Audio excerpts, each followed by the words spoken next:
जय जय रघुवीर समर्थ। गणेश शारदा चैव सद्गुरुः सज्जनस्तथा आराध्य दैवतं गुह्यं सर्वं मे रघुनन्दनः। आदिनारायणं विष्णुं ब्रह्माणं च वसिष्ठकं श्रीरामं मारुतिं वन्दे रामदासं च श्रीधरम्। कर्मोपासनज्ञान विवेक वैराग्यदायिने राम हनुमद्रूपाय रामदासाय वै नमः। गुरुर्ब्रह्मा गुरुर्विष्णु गुरुर्देवो महेश्वरः गुरुः साक्षात् परब्रह्म तस्मै श्री गुरवे नमः। जय जय रघुवीर समर्थ। सद्गुरु समर्थ रामदास स्वामी महाराज की जय।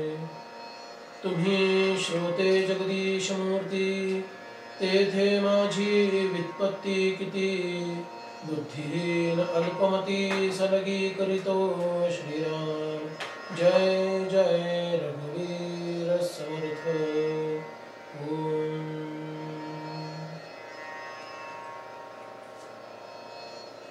नमस्कार। श्री समर्थ सेवा मंडळ सज्जनगड यांच्या वतीने सर्व श्रोत्यांना जय रघुवीर।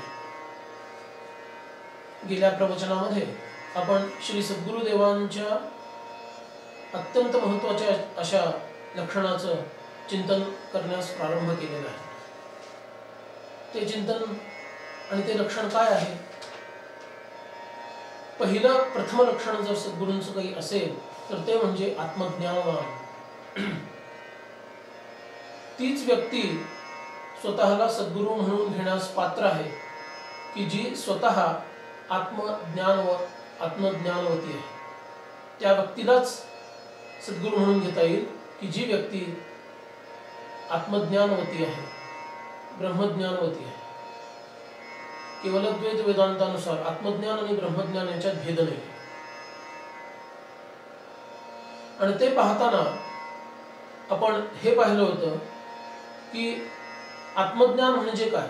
पहावे आपणासी आपण या नावज्ञान। अन्य सर्व प्रकारच्या ज्ञानांना समर्थांनी ज्ञान म्हणजेच आत्मज्ञान असं मानलेलं नाही। ते त्याला कौशल्यता म्हणतात। म्हणजे ते ज्ञान म्हणून घेत नाही तर विशिष्ट प्रकारची कर्म करून त्याच्यातील माहिती त्यांच्याकडे असते आणि ती कामं ती मंडळी करतात। पण म्हणून त्याला ज्ञान याचाच अर्थ आत्मज्ञान असं म्हणून घेता येत नाही।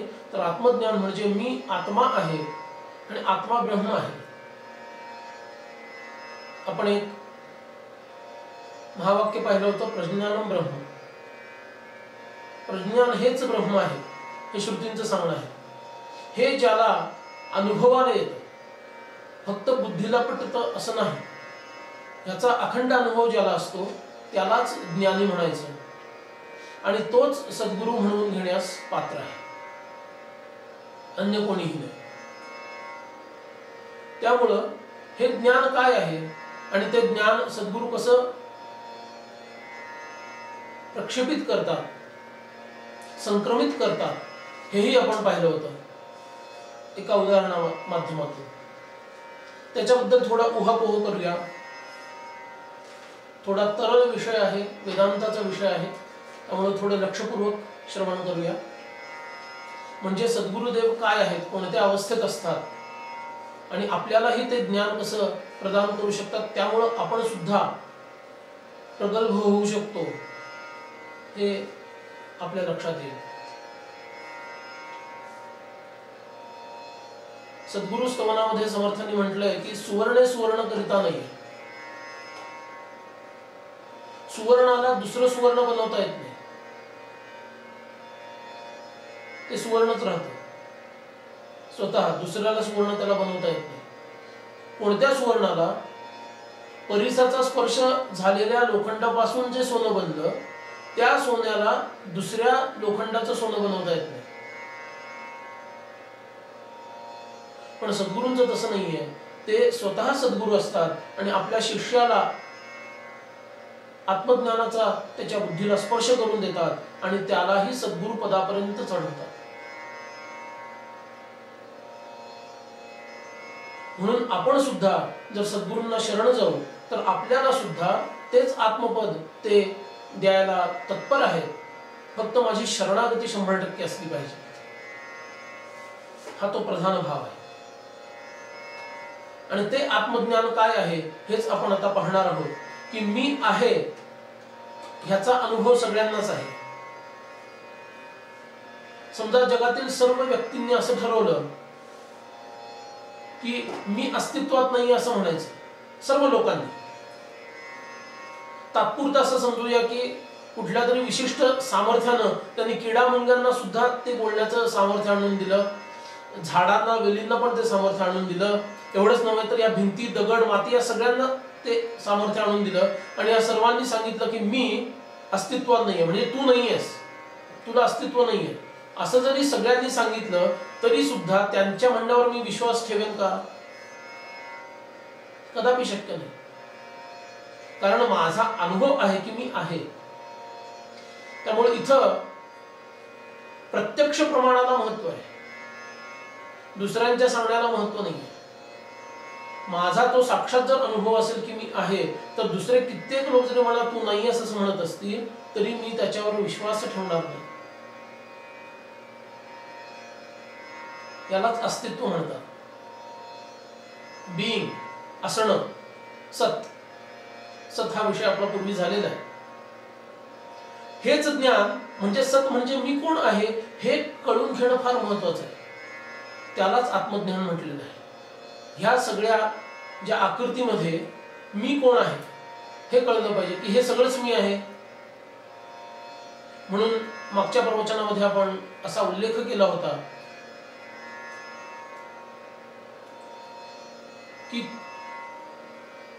ईश्वर ज्या वेळेला पंचकोशांची उपाधी धारण करतो त्यावेळेला त्याला जीव असं म्हणतात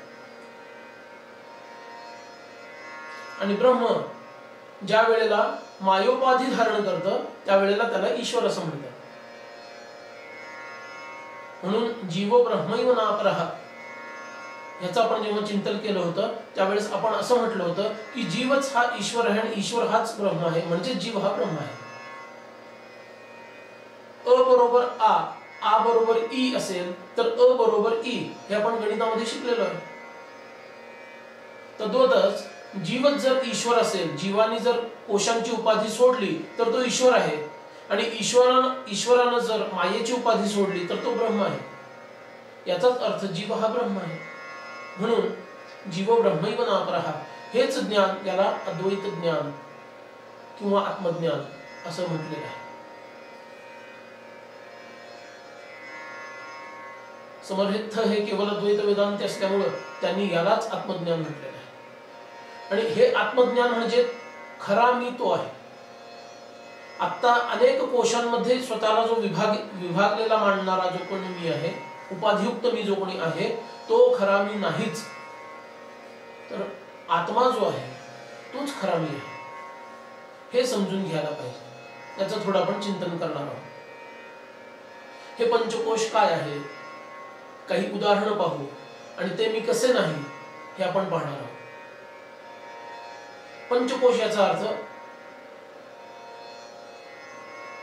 5 कप्पे आहेत किंवा 5 केसिंग आहेत. केसिंग म्हणतो ना आपण, आवरण. अशी 5 आवरण मी स्वतःच्या भोवती निर्माण केलेली आहेत असं वेदांत शास्त्र सांगतं. ही 5 आवरण माझी आहेत पण मी नाही. जसं हे वस्त्र हे मी परिधान केलेलं किंवा माझं आहे पण हे वस्त्र माझं आहे म्हणून मी नाहीये. हे घड्याळ हे मी परिधान केलेलं आणि माझं आहे पण हे माझं आहे पण ते घड्याळ म्हणजे काही मी नाहीये. हे जसं तसंच हे पंचकोश सुद्धा मी निर्माण केलेले आहेत आणि ते पंचकोश मी निर्माण केलेले आहेत म्हणजे ते माझे आहेत आणि माझे आहेत म्हणजे ते कोश म्हणजे मी नाही आहे, हे त्याचं सामान्य उत्तर. मग हे पंचकोश कोणते? सर्वप्रथम आपण स्थूलातून सूक्ष्माकडे जाऊया, बाहेरून आत जाऊया असं आपण म्हणूया. म्हणजे बाहेरून आपण त्या मी पर्यंत पोहोचायचं माझ्यातील. तर पहिला सगळ्यात पहिल्यांदा जर कोणता कोश किंवा आवरण असेल तर ते म्हणजे अन्नमय कोश किंवा हा स्थूल देह, जो रक्त, हाड, मांस, मेद, मज्जा आदींनी बनलेला आहे, सप्तधातूंनी बनलेला आहे. रस, रक्त, मांस, मज्जा, अस्थि, मेद, शुक्र हे सप्तधातू यांच्यापासून तो बनलेला आहे. जो दृश्य आहे, जो स्पृश्य आहे, ज्याला स्पर्श करता येतो, जो दिसू शकतो, त्याला अन्नमय कोश असं म्हणतात. आपण नावं ऐकूया, श्रोत्यांना हे माहीतच असणार आहे. कदाचित कोणी प्रथम ऐकत असेल तर त्यांच्यासाठी हा पहिला कोश अन्नमय कोश. त्याच्यानंतर येतो तो प्राणमय कोश, ज्याच्यामध्ये वायूंचा संचार आहे. माझ्या अंतर्गत जे वायू आहेत त्या वायूंचा संचार आहे, तो प्राणमय कोश. त्याच्याहून सूक्ष्म म्हटलेला आहे तो मनोमय कोश. मनाचे सर्व व्यापार ज्याच्यात चालतात, ज्याच्या माध्यमातून चालतात, तो मनोमय कोश. हे एक आवरणच आहे, ते त्याच्याहून सूक्ष्म आहे. त्याच्याही आतमध्ये आहे तो विज्ञानमय कोश, जिथं बुद्धीचं प्राधान्य आहे, जिथं बुद्धी कार्य करते. आणि त्याच्याहून अत्यंत तरल तो आहे आनंदमय कोश, जिथं बीज रूपामध्ये त्याचा जेव्हा आपण अन्य देहांशी संबंध आणू त्यावेळेला तो मुद्दा आपण थोडा बघूया. तिथं आनंदाचा अनुभव आहे. बीज रूपांमध्ये कर्माच्या वासना तिथं असतात, कारण देहात्मक. हे पंचकोश आहे. आता हे मी नाही आहे हे आपल्याला सिद्ध करायचं आहे तर्कानी आणि उदाहरणांनी. जसं आनंदमय कोश सांगितला, प्राणमय कोश म्हणजे प्राण, मनोमय कोश म्हणजे मनादी सगळे व्यापार ज्याच्यात चालतात ते, विज्ञानमय म्हणजे बुद्धी प्राधान्यानं, आणि आनंदमय कोश म्हणजे आनंदाचा अनुभव. हे पाचही मी नाही, तर यांच्या पलीकडे जो कोणी आहे तो मी आहे. आणि तो मी जाणणं याचा अर्थ तो बुद्धीचा विषय न होता अनुभवाचा विषय करणं. केवळ बुद्धीचा विषय नाही, बुद्धीचा विषय म्हणजे परत आपण विज्ञानमय कोशात आलो. हीच तर गंमत आहे. अद्वैत ज्ञाता तोची मान्य. अद्वैत ज्ञाता म्हणजे जे जाणायचंय आणि ज्यांनी जाणायचंय ह्या दोघांचा अद्वैत व्हायला पाहिजे. म्हणजे स्वतंत्रपणे तो त्याला जाणू शकत नाही. म्हणून विज्ञानमय कोशामध्ये नाही तर अनुभवायचं आहे, ते बुद्धीनं जाणायचं नाही. आता आपण बुद्धीनं जाणण्याचा प्रयत्न करतो, हे परोक्ष ज्ञान झालं. आपल्याला अपरोक्ष ज्ञान घ्यायचंय, म्हणजेच काय, त्याचा अनुभव घ्यायचा. आणि हे सद्गुरू करून देतात. सद्गुरू तत्वामध्ये आपण हे सगळं चिंतन करतोय की त्यांच्याकडे कोणतं ज्ञान असतं नक्की हे आपल्याला लक्षात घ्यायचंय. त्यांच्याकडे असेल तरच ते आपल्याला देतील ना. आडातच नसेल तर पोहऱ्यात काय येणार आहे? तसंच आडात जर असेल तर पोहऱ्यात नक्की येईल, आणि ते ज्ञान ते आपल्याला देणार आहे. म्हणून आता अन्नमय कोश म्हणजे मी आहे असं म्हणणारे चार्वाकवादी आहेत, त्यांना इंद्रियात्मवादी म्हणतात.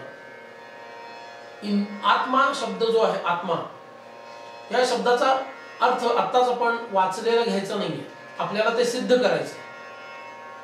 तो निराकार, निर्विकार, अज, अमर असा आहे, हे आत्ताच मानून ठेवायचं नाही, तिथपर्यंत पोहोचायचं. आत्मा म्हणजे मी. म्हणून देहात्मवादी किंवा इंद्रियात्मवादी हे अन्नमय कोशाशी संबंधित लोक आहेत.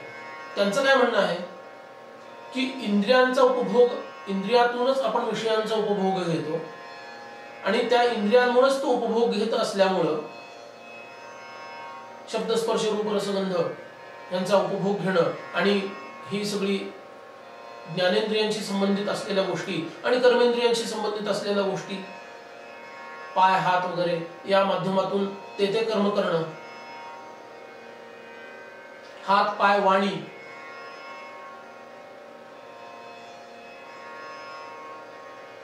आणि उत्सर्गाची इंद्रिय, ही कर्मेंद्रिय, ह्या माध्यमातून कर्म करणं, ही जी इंद्रिय आहेत, हीच इंद्रिय काय करतात, सगळा उपभोग घेतात, कर्म करतात आणि मेल्यानंतर त्या देहामध्ये ह्या इंद्रियांचा लोप असतो, इंद्रिय नसतात. ह्याचाच अर्थ इंद्रियच आत्मा असले पाहिजे, हे अन्नमय कोश मानणाऱ्यांचं म्हणणं आहे. म्हणजेच कोणाचं, इंद्रियात्मवाद्यांचं म्हणणं आहे. लक्षपूर्वक ऐकूया. पण हे इंद्रियात्मवादी, चार्वाकवादी ज्यांना म्हणतात, ते कसे काय चुकीचे सांगतायत हे आता पुढचे प्राणात्मवादी सांगणार आहे. म्हणजे प्राण हेच कोण आहेत, आत्मा आहे. पंचप्राण म्हणा किंवा एकच प्राण आत्मस्वरूपामध्ये आहे ना, एकच प्राण पाचामध्ये विभागलेला आहे कर्मानुसार आणि स्थानानुसार. पण वायू एकच आहे, प्राण एकच आहे, पण तो पाचामध्ये विभागला आहे, उपप्राण पण आहे. म्हणून हा प्राणच आत्मा कसा आहे हे सांगताना हे प्राणात्मवादी लोक असं म्हणतात की इंद्रिय तर निद्रेच्या वेळेला सुप्त असतात, त्यांचा लय झालेला असतो, पण प्राण मात्र अखंड चालू असतो. याचा अर्थ इंद्रिय काही खरी नाही आहे, प्राण अखंड चालू आहे, त्यामुळं प्राण हाच आत्मा असला पाहिजे. आणि दुसरं त्यांचं म्हणणं असं की अहो, मनुष्य मेल्यानंतर त्याचं प्राणोत्क्रमण झालं असं आपण म्हणतो. सध्याच्या काळात पाश्चात्य संस्कृतीच्या प्रभावानं आपणही काय लिहितो, त्याचा आत्मा चिरकालीन शांतीचा अनुभव करो, त्याच्या आत्म्याला चिरकालीन शांती लाभो, हे भंपकपणासारखं आपण म्हणायचं नाही, लिहायचं नाही, पाठवायचं नाही कोणाला. आत्म्याला काय शांती देणार, आत्मा स्वतः शांती स्वरूप आहे, हेच तर आपल्याला बघायचं आहे. आत्म्याला तुम्ही कुठली वेगळी शांती देणार. पाश्चात्यांनी म्हटलंय let his soul, let his spirit live in peace eternally, असं ते म्हणतात. त्यांचं म्हणतात म्हणून आम्ही लगेच ते म्हणायचं का. थोडा विचार केला पाहिजे ना, आपली संस्कृती काय सांगते. आपण काय म्हणायचं, त्याचं प्राणोत्क्रमण झालं, त्याला सद्गती लाभो, असं आपण लिहायचं असतं. ह्या प्राणवाल्यांचं असं म्हणणं आहे. म्हणून इथं हे सिद्ध झालं की अन्नमय कोश म्हणजे मी नाही. एक उदाहरण सांगतो. एक महान संत कबीर हे बसले होते. त्यांना अंगठ्याला त्यांच्या पायाच्या काहीतरी लागलं होतं आणि थोडंसं रक्त बाहेर आलं होतं. फार मोठी काही क्षती नव्हती, पण ते अगदी निर्विकार अवस्थेमध्ये बसले होते, अर्धोन्मिलित दृष्टी करून. एक कुत्र तिथून आलं, ते त्यांच्या जवळ आला शेपटी हलवत आणि त्यांच्या पायाला स्पर्श केला. त्यांनी हुंगलं, त्याने त्या प्रतिकार दिसत नाही बघितलं, मग थोडंसं चाटायला सुरू केलं. तरी प्रतिकार दिसत नाही, शांतपणे ते बघतात असं बघितलं. मग थोडं चावायला सुरू केलं, अजून रक्त यायला लागलं. असं त्यांनी काही काळ केलं. आता भगवंताला संतांची काळजी, संतांच्या देहाची काळजी, कारण भगवंत आणि संत हे भिन्न नाही आहेत, पण शेवटी कार्य देहातूनच होणार आहे ना, त्यामुळे त्यांचा देह सांभाळावा लागतो. म्हणून मग त्यांनी प्रेरणा दिली त्यांच्या शिष्यांना, आणि शिष्य काहीतरी कारणाने कबीरांना भेटायला आले आणि एकदम हा प्रकार बघितला आणि धावत येऊन त्यांनी कुत्र्याला हाकलून दिलं आणि कबीरांना विचारलं, कबीरजी हे काय आहे. म्हणजे काय, अहो तुम्ही प्रतिकार का करत नाही आहात, कुत्र तुम्हाला चावताय ना. कबीरांचं उत्तर काय आहे, कुत्ता जाने चमडा जाने. कुत्ता जाने, आपण असं म्हणू शकतो का. मी इथं प्रवचन सांगतो आहे, पण मी तरी असं म्हणू शकतो का. ही संतांची स्थिती आहे. याचा अर्थ काय, ते देहाकडं मी या भावानं बघतच नाही. तुम्ही म्हणाल नाही, कर्णाचंही तर उदाहरण आहेच की महाभारतात. त्यांनी तो भुंगा किती, त्याला मांडीमध्ये खोल छिद्र निर्माण केलं, त्यांनी किती चावला, त्यांनी सहन नाही का केलं. पण नंतर त्यांनी उत्तर काय दिलेलं आहे, त्यांनी असं उत्तर दिलेलं आहे की गुरुदेव, तुमचं म्हणणं खरं आहे, मी काही ब्राह्मण नाही आहे, पण मी हे सहन केलं तुमच्याकडून विद्या ग्रहण करण्यासाठी. त्यांनी ते सहन केलं, त्याला वेदना होत होत्या, त्यांनी सहन केलं. कबीरांची ही स्थिती नाही. कबीरांचं उत्तर काय आहे? मैंने सह लिया असं नाही उत्तर. कबीर म्हणतात कुत्ता जाणे चमडा जाणे, माझा काय संबंध आहे त्याच्याशी. याचाच अर्थ ते देहात्मवादी किंवा इंद्रियात्मवादी नाहीये. इथंच याच्यातून सिद्ध झालं की अन्नमय कोश हा मी नाहीये. माझा आज तो अनुभव नाहीये, पण बुद्धीनं हे समजून घ्यायला पाहिजे. पुढचा टप्पा, प्राणमय कोशाच्या लोकांनी काय सांगितलं? प्राण हाच काय आहे? मी आहे. ते पुन्हा मी सांगत नाही, आपल्या ते स्मरणात असेल. पण मनोमय कोशातले जे लोक म्हणजे मानणारे आहेत, म्हणजे मनात्मवादी जे लोक आहेत, ते म्हणतात प्राण काही बाबा आत्मा नाहीये. बरं, आत्मा नाही म्हणजे मी नाही. मग काय आहे? मन हाच मी आहे, म्हणजेच मन हाच आत्मा आहे. त्यांचं म्हणणं काय की आम्ही उपासक लोक आहोत, भगवंताची उपासना करतो आणि त्या मनाच्या योगानंच भगवंताची आमची सगुण उपासना होते आणि भगवंताबद्दल आमची भावजागृती होते. त्याच्यातून आम्हाला आनंदाचा अनुभव येतो आणि त्यामुळं शेवटी प्राण हा काय जडच आहे ना. प्राणाला कशाचा भोग घेता येत नाही, तो भोगता नाहीये. भोगता कोण आहे? मन आहे. कुणाला अनुभव येतो? कुणाचा अनुभव येतो? भोग घेणारा कोण आहे? इंद्रियांना आज्ञा कोण देतो? मला हे पाहिजे, मला ते पाहिजे. मनच सांगतं, मनाच्या इच्छेनुसार सगळं चालतं. याचा अर्थ मन हाच आत्मा असला पाहिजे. याच्यातून काय सिद्ध झालं? प्राण हा आत्मा नाही, हे सिद्ध झालं. अनेक योगी गण हे प्राण निरोध करतात आणि अनेक दीर्घकाळ थांबतात. याच्यातून सुद्धा सिद्ध होतं की प्राण हा आत्मा नाही. अशी उदाहरणही आहेत. प्राणोत्क्रमण झाल्यानंतर सुद्धा पुन्हा त्या देहात त्यांनी प्रवेश केला. याच्यातून काय सिद्ध झालं की प्राण हा आत्मा नाही. मग मन हा आत्मा आहे म्हणायचं. पण विज्ञानवादी लोक म्हणतात मन हा आत्मा नाही. त्यांचं म्हणणं असं की मन हा आत्मा नाही म्हणजे काय आहे की बुद्धीच शेवटी ठरवते. मनाचा स्वरूप काय आहे? संकल्प विकल्पनात्मक मनः. संकल्प विकल्पात्मक मनः. मन हे संकल्प आणि विकल्प करत राहतं.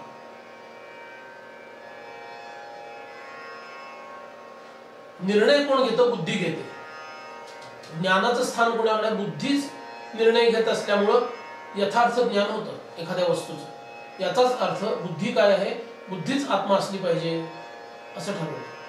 एक छान उदाहरण सांगतो. मन हे आत्मा कसं नाही घ्यायचं. याच्यातून आपण तत्वतः सिद्ध केलं की मन हे आत्मा नाही. त्याचं एक उदाहरण पाहूया. ठाकूर रामकृष्ण परमहंस हे विवाहित जरी होते तरी त्यांना संन्यास झाला होता आणि ते दक्षिणेश्वरात राहत होते. त्यांची पत्नी जेव्हा त्यांच्या सेवेसाठी तिथं आल्या, त्यांचं वय कदाचित 17-18 वर्षांचं असेल. त्या सेवेत आल्या, ठाकूरांच्या सेवेसाठी आल्या.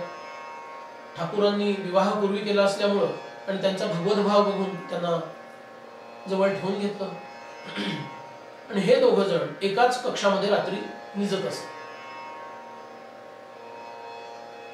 एक दिवस असंच त्या निजल्या असताना त्यांच्या पत्नी माताजी शारदा देवी ठाकूर बसलेले होते आणि त्यांच्याकडे त्यांनी पाहिलं आणि त्यांनी स्वतःच्या मनाशी संवाद केला. अरे मना, हे बघ, हाच काय तो स्त्री देह म्हटला जातो, तरुण स्त्री देह, की ज्याच्यासाठी सगळ्यांना इच्छा आकांक्षा असते, त्याच्यातून त्यांना आनंद प्राप्त होतो त्या देहाबरोबर राहून.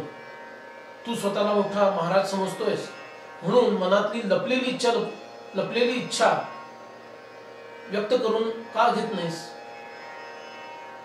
इतरांच्या महाराज महाराज म्हणण्यामुळं का स्वतःच्या मनाला फसवतोयस? तुझी इच्छा आहे का? इथं 2 हातावरती आहे, कर स्पर्श, कोण तुला थांबवू शकतो? असं म्हणून बळजबरीच ते त्यांना स्पर्श करायला गेले आणि जसे ते त्यांच्या जवळ जाणार तेवढ्यात आतून एक अशी उर्मी आली आणि अशी भावावस्था लागली की दुसऱ्या दिवशी त्यांना देहबोधावर आणेपर्यंत सगळ्यांचं नाचणं व्हावं. भगवंताचं नाम त्यांच्या कानात अखंड तासन तास म्हणावं लागलं. हृदयराम नावाचा त्यांचा भाचा होता, त्याला हे सगळं माहित होतं की ठाकूर भावावस्थेत गेल्यानंतर त्यांना देहबोधावर कसं आणायचं. याचा अर्थ खरी इच्छा ते मनावर बळजबरीनं तो प्रयोग करत होते की पण त्यांचं जे चैतन्य आहे, जे आत्मस्वरूप आहे, त्या आत्मस्वरूपाने त्यांना प्रेरणा दिली की नाही, तुझं हे कर्म नाही आहे, तुझा आनंद त्यात नाही आहे. कारण ते देहात्मवादी नव्हते, तर ते आत्मवादी होते. म्हणून मन हे आत्मा नाही. बुद्धिवाद्यांचं आपण बघितलं, त्यांना विज्ञानवादी असं म्हणतात. त्याच्यामध्ये हे बौद्धांचंही मत आहे. योगाचारवादी बौद्ध हे म्हणतात. शून्यवादी माध्यमिक बौद्ध आहे, ते शून्यवादी आहेत. त्यांचं काय म्हणणं आहे की बुद्धी आत्मा होऊ शकत नाही. याचं कारण असं आहे की बुद्धी ही क्षणिक आहे, ती तरल आहे. आणि कुणी अनुभव केला आत्मा काय आहे काय नाही आहे, त्यामुळं काहीच नाहीये ह्यालाच आत्मा म्हणा, म्हणजे शून्य हा आत्मा आहे असं त्यांचं म्हणणं आहे. पण हे मत वेदांताला मान्य नाही. म्हणजे सद्वादी आहे, सदात्मवादी आहे, अस्तित्ववादी आहे. त्यांचं म्हणणं काय आहे की हे जर सृष्टी निर्माण झाली असेल तर जे आहे ते नाही पासून निर्माण होऊ शकत नाही, आणि जे नाही ते आहे पासून निर्माण होऊ शकत नाही. श्रीमद भगवद्गीतेमध्ये याला म्हटलंय की नासतो जायते भाव ना भावो जायते सत. जे नाही ते कधीच नव्हतं, त्याच्यापासून आहे हे होऊ शकत नाही, उत्पन्न होऊ शकत नाही. आणि जे आहे ते कधी नव्हतं असं नव्हतं, आणि त्याच्यातून जे नव्हतं ते निर्माण होऊ शकत नाही. शून्य म्हणजे नसणं आणि सत म्हणजे असणं. सतची व्याख्या आपण बघितलेली पूर्वी. म्हणून हे जर जे काही आहे ते नव्हत्यातून आहे असं होऊ शकत नाही, आणि म्हणून ते मिथ्या आहे, ते असत आहे. म्हणजे मी जर आहे हा माझा अनुभव आहे आजचा. आपला विचार काय चाललाय, आत्मा, खरा आत्मा कोण आहे. शून्यवाद्यांचं म्हणणं शून्य हाच आत्मा आहे. अरे शून्य म्हणजेच पोकळी, म्हणजे काही नसणं म्हणजे शून्य ना. मग मी जर आहे याचा जर मला अनुभव येत असेल तर मी आहे असण्याचा अनुभव म्हणजे नाही असणं हे कसं काय होऊ शकेल. म्हणून शून्य हा आत्मा नाही. समजायला सोपं आहे. मग काय आहे, जे काही आहे तोच आत्मा आहे, आणि तो आत्मा काय आहे, ह्या बुद्धीच्याही पलीकडे जो आहे तो आत्मा आहे. इंद्रियाणि पराण्याहु इंद्रियभ्य ब्रह्मणः मनसस्तु परा बुद्धिर् यो बुद्धे परतस्तु सा. श्रीमद भगवद्गीतेमध्ये हे सांगितलं की जो बुद्धीच्या पलीकडे आहे तोच तो म्हणजे आत्मा आहे. पराणी आहु, आहु म्हणजे म्हटलं जातं इंद्रिय. देहाच्या पलीकडे इंद्रिय आहे, पण इंद्रियांच्या पलीकडे मन आहे, आणि मनाच्या पलीकडे कोण आहे, बुद्धी आहे. आणि जो बुद्धीच्या पलीकडे आहे तोच आत्मा आहे. आपण विज्ञानमय कोशापर्यंत आलोय. पण आत्मा हा कसा आहे, कोण आहे. सत हा आत्मा आहे. तर तो कसा आहे, तर तो आनंद स्वरूप आहे. ह्यालाच आनंदमय कोश असं म्हणतात. म्हणजे तो कसा आहे याचा अनुभव जिथे येतो तो आनंदमय कोश आहे. तो सत आहे, तो आहे एवढंच सांगता येतं. पण तो कसा आहे, तर तो आनंद स्वरूप आहे. जेव्हा आपण साधना करतो आणि बुद्धीच्याही पलीकडे जातो आणि जेव्हा आत्म्याचा अनुभव येतो त्यावेळेला तो आनंद स्वरूप आहे याचा अनुभव येतो. पण मग आनंद, त्याला पण पाचव्या ज्या कोशाला आत्मा का मानलं नाही. मग जर आत्माच आनंद स्वरूप आहे याचा अनुभव येतो तर मग त्याला का आत्मा मानायचं नाही. याचं कारण असं आहे की आपण गाढ निद्रेत जेव्हा जातो तेव्हा त्यावेळेला बुद्धी, मन, इंद्रिय ही सर्व काय असतात, आत्मस्वरूपात लीन असतात. कशाचाच अनुभव नसतो. आपण जागे झाल्यानंतर आपल्याला खूप गाढ छान झोप लागली याचा आनंदरूप अनुभव येतो, म्हणजे त्याचे स्मरण संस्कार आपल्या चित्तावर राहतात, आनंदाचं स्मरण होतं. पण जेव्हा मी गाढ झोपेत होतो त्यावेळेला आनंदाचा अनुभव येत होतो का? तेव्हा मात्र तो येत नव्हता. मी जागा झाल्यानंतर बुद्धीला कळलं की मला जो अनुभव आला तो आनंदाचा होता. म्हणजे इथं कळणारी कोण बुद्धी आहे. बुद्धी कामाला आली आणि बुद्धीनं सांगितलं, मला निर्णय दिला की हा जो अनुभव येतोय हा आनंदाचा आहे. पण त्यावेळेला तो अनुभव काय होता, जेव्हा बुद्धी लीन होती त्यावेळेला वेगळेपणे सांगण्याला कोणीच नव्हतं. मग मी तरी कुठं होतो असं जर म्हटलं, मीचा तरी अनुभव कुठं होता? मीचा जर अनुभव नव्हता हे सत्य आहे, पण तो वेगळेपणानं नव्हता. वेगळेपणानं नव्हता म्हणजे मी हा आहे हे सांगण्यासाठी कोणी तिथे शिल्लक नव्हता. कारण हे सांगण्यासाठी जो शिल्लक असतो ती बुद्धी असते, तीच लीन झाली होती. पण मग मी नव्हतो त्यावेळेला म्हणजे शून्य होतो असं जर म्हणायचं झालं तर त्यावेळेला मग आनंदाचा अनुभव मला कसा आला असता? त्याच काळात जर मी नसतो म्हणजे शून्य जर असतं, शून्यवाद्यांच्या म्हणण्यानुसार जर काहीच नसतं त्यावेळेला, तर मला आता जो गाढ निद्रेनंतरचा येणारा आनंदाचा अनुभव आहे तो आनंदाचा अनुभव का आला असता? अनुभव त्यावेळेला येत नव्हता याचं कारण बुद्धी लीन होती. पण मी शिल्लक होतो. मी शिल्लक होतो म्हणजे या बुद्धी, मन, प्राण, देह, इंद्रिय यांच्यापेक्षा वेगळा असणारा कोणतरी तिथे शिल्लक होता. आणि त्यामुळे जागा झाल्यानंतर बुद्धीनं काम सुरू केल्यानंतर तिनं तो अनुभव अंश रूपाने सांगितला, तो म्हणजे आनंदाचा अनुभव. आणि म्हणून त्यावेळेला शून्य नव्हतं तर मी होतो. आणि तो जो मी आहे तोच सत म्हणजे आहे, अस्तित्व रूप सांगितलं. आणि म्हणून वेदांत त्याला मी म्हणतो, सत म्हणतो. आणि आनंद याला सुद्धा काय म्हणतो, तो एक आवरण मानतो. आणि म्हणून तो शेवटचा जो कोश आहे आनंदमय कोश, जो समजून घ्यायला कठीण आहे, त्याला सुद्धा कोशच म्हटलेला आहे. आणि हे ज्ञान सद्गुरुदेव आपल्याला देणार आहे. म्हणून आपण ह्या ज्ञानाचे अधिकारी व्हायला हवं. त्याच्यासाठी सद्गुरूंना शरण जायला हवं. त्याच्यासाठी सद्गुरूंची लक्षणं आपल्याला माहीत व्हायला हवी. आणि त्यासाठी तर हे प्रवचन सुरू आहे, ही प्रवचन मालिका सुरू आहे. सर्व श्रोत्यांना विनंती, समर्थांनी सांगितलेलं आहे की श्रवणाहून मनन सार, मनने कळे सारा सार. म्हणून हे जे काही आपण आज श्रवण केलं याचं अवश्य मनन करा. उद्या आपण पुढच्या भागामध्ये भेटणार आहोत. त्यामध्ये आपण अजून थोडा याचा विचार करूया आणि ज्ञानाची आणि आत्म्याची व्याख्या निश्चित करूया. सर्वांना मनपूर्वक वंदन करतो.